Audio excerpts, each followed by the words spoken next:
Сыктывкаре открыли фестиваль национальной драматургии. События приурочили к 70-летию Алексея Попова. Юбилей коми-писателя пришелся на июль, однако из-за пандемии празднование отложили. Вместо этого теперь уже осенью торжество отметили с размахом. Гости чествовали именинника и смотрели спектакль по его пьесе. Поздравить драматурга пришел и глава коми Владимир Уйба. Виктория Денисова побывала на торжестве. Рассказы, повести и, конечно же, пьесы для сцены. Алексей Попов посвятил всю свою жизнь культуре коми-края. Однако не только здесь, но и по всей России и даже за ее пределами творчество драматурга знают и любят. Произведения переведены более чем на 100 языков. Поздравить писателя с 70-летием приехали десятки гостей. Среди них родственники, коллеги и просто неравнодушные к творчеству мастера люди. Таких талантливых надо, конечно, во-первых, знать в самой республике.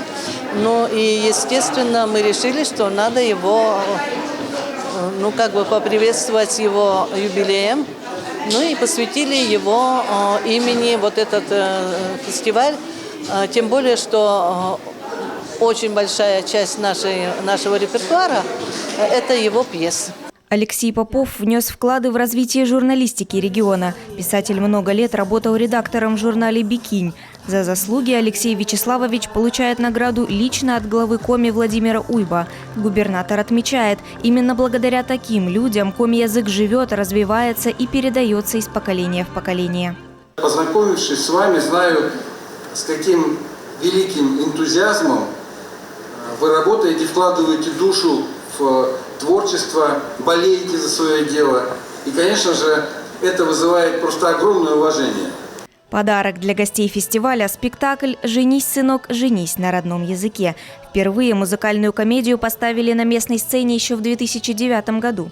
С тех пор постановка не раз собирала полный зал и завоевывала премии.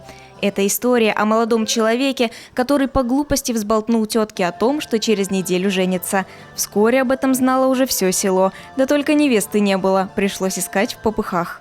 Но я в последний раз склонен к тому, чтобы какое-то была зрительная какая-то надежда. Потому что есть, помните, малыш и Карлсон, как заканчивается. Карлсон улетел, но обещал вернуться.